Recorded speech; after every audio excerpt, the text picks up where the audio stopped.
You have a peach tree that looks healthy, leaves are green, it's even setting fruit, and then one morning you walk out and see it. A thick amber-colored goo oozing right out of the bark.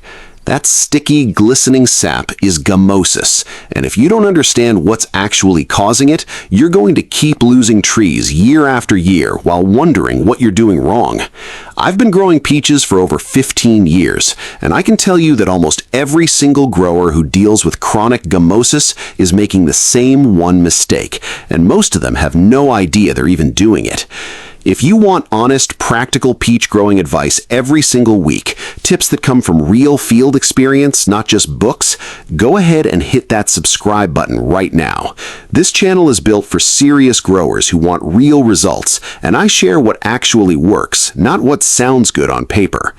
In this video, I'm going to walk you through exactly what causes gummosis in peach trees, why that one overlooked mistake triggers it so aggressively, and what professional growers do to stop it from destroying an otherwise productive orchard. By the time you finish watching, you'll know how to identify the real root cause, how to handle an active infection, and most importantly, how to prevent this from happening again. This is the video I wish someone had shown me when I first started. Let's talk about what gummosis actually is, because there's a lot of confusion out there. Most growers see that amber sap and immediately think disease. And yes, there are fungal and bacterial pathogens that can cause gummosis. Cytospora canker and Botrispharia are two of the main culprits. But here's what most people miss entirely. Gummosis is not always a disease. It's a symptom. It's the tree's stress response. When a peach tree is under enough stress, whether from a physical wound, a pathogen, poor drainage, or a pest, it starts pushing out that thick resinous sap as a kind of defense mechanism.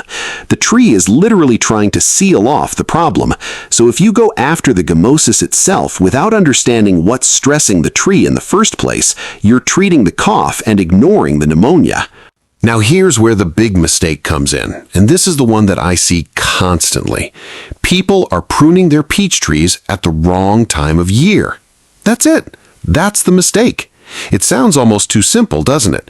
But I cannot overstate how much damage improper pruning timing does to a peach tree's ability to defend itself.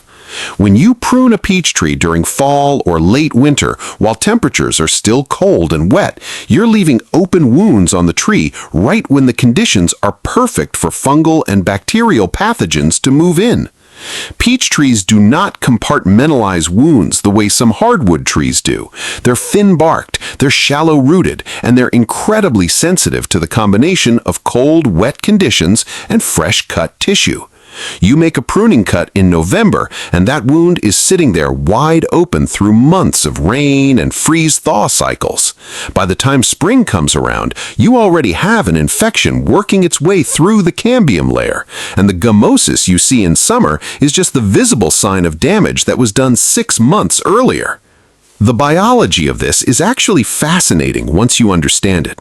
Peach trees belong to the Prunus family, and all Prunus species have a natural defense compound called resin that they produce in response to injury or infection.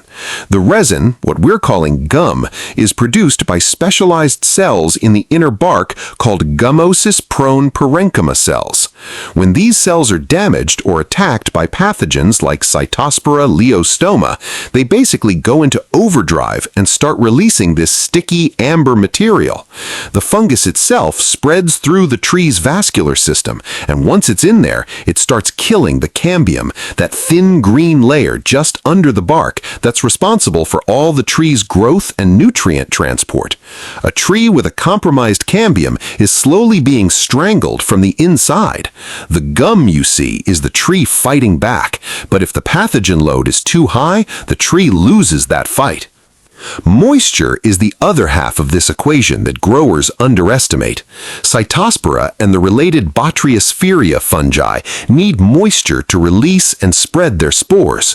When you've got rain or even heavy dew combined with temperatures between about 40 and 75 degrees Fahrenheit, spore release goes through the roof. And if you've got fresh pruning cuts or any kind of bark damage from a string trimmer, a frost crack, a borer entry hole, those are are open invitations. The spores land, they germinate, and they start working into the tissue within hours. This is why commercial growers are so disciplined about when and how they prune. They've learned, usually the hard way, that bad timing costs them trees. So let's talk about what experienced and commercial growers actually do, because this is where things get really practical. I'm going to walk you through a step-by-step approach that covers both prevention and treatment, and I want you to think of this as a system, not a one-time fix. Step 1 is getting your pruning timing locked in. The ideal window for pruning peach trees is late winter to early spring, right after the coldest part of winter has passed, but before the tree breaks dormancy and pushes new growth. In most peach growing regions, that's somewhere between late February and mid-March, depending on your climate. The logic here is that the tree is about to wake up, so its cellular activity is ramping back up, which means it can start closing over pruning wounds much faster than it could in December. The ground is also starting to dry out after winter, which means lower spore pressure from the soil and surrounding debris. You want to make your cuts during a dry spell if at all possible. A few consecutive days without rain makes a huge difference. Step 2 is how you make the cut itself. This matters more than most people realize. You want a clean, sharp cut, always at a slight angle so water doesn't pool on the wound surface. No ragged edges. Dull pruning shears tear the tissue rather than cutting it cleanly, and torn tissue heals much more slowly than a clean cut. Make your cut just outside the branch collar, that slightly swollen ring at the base of the branch where it meets the trunk or a larger limb. The branch collar contains specialized cells that are designed to close over wounds, and if you cut into it or leave a long stub past it, you remove or damage exactly the tissue the tree needs to heal. This is one of those things where an extra 30 seconds of care per cut can prevent years of problems. Step 3 is wound treatment, and I want to be honest with you here because there's real debate about this. The old school approach was to paint every pruning cut with wound sealant. A lot of research in the last 20 years has actually suggested that in many cases, wound sealants don't significantly help healing and can sometimes trap moisture and create anaerobic conditions that favor certain pathogens. However, and this is a big however, for peach trees specifically in high disease pressure environments, applying a copper-based or Bordeaux paste to larger pruning cuts does appear to help reduce infection rates. My personal practice on trees I'm especially concerned about is to apply a light coat of copper paste to any cut larger than about half an inch in diameter. On smaller cuts, I leave them alone and let the tree handle it. Step 4 is your dormant spray program. This is something home growers often skip, and it's a serious gap. Commercial peach growers apply copper-based fungicide sprays during the dormant season, typically at leaf fall in the fall, and again at silver tip or green tip in early spring. These sprays are not about killing an existing infection inside the wood. They're about reducing the overall fungal and bacterial load on the surface of the bark, the buds, and any wounds. Copper is highly effective against both Cytospora and Bacteriosphaeria, and applied at the right time, it dramatically lowers the odds that spores will successfully colonize your pruning cuts. Lime sulfur spray is another option some growers use, especially during the dormant window. The key is consistency. One spray isn't enough. You need to build this into your annual routine. Step 5 is dealing with existing gummosis. If you've already got active oozing on your tree, the first thing I want you to do is resist the urge to just wipe it off and ignore it. Get in there and look at what's underneath. Use a clean, sharp knife to carefully scrape away the gum and a thin layer of the bark in the affected area.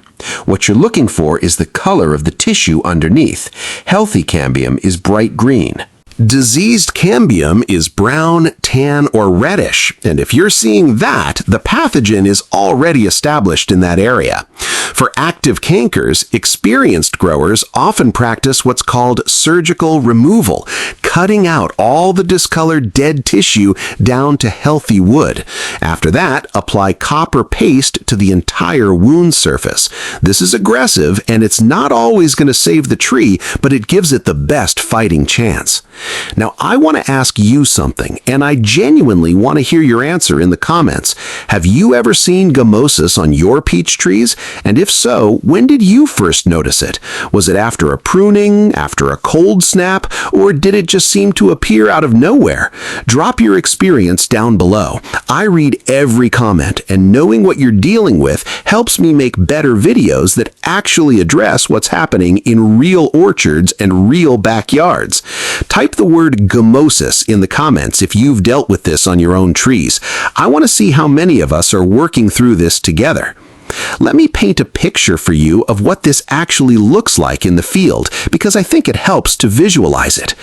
Imagine you're walking your orchard in late May or early June. The trees are leafed out, the fruit is sizing up nicely, and everything looks great from a distance.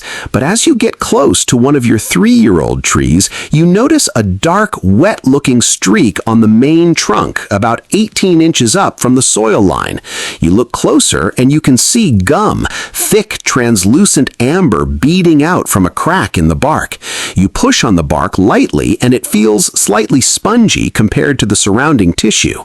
That sponginess tells you the cambium underneath is compromised. Now you look at the pruning cuts from the previous winter, and right at the base of one of the major scaffold cuts, you can see discoloration creeping down toward the trunk. That's your ground zero. That's where the infection entered. If you'd made that cut in late March instead of November, during a dry window with sharp shears and followed up with a dormant copper spray, that wound would have calloused over before the fungus ever got a foothold. That's the scenario I want you to be able to recognize on your own trees. The damage doesn't always announce itself dramatically. Sometimes it's a subtle color difference in the bark, a slightly sunken area, or just a few beads of gum that appear, then dry up and seem to go away. Don't ignore those early signs. That's your tree asking for help before things get serious.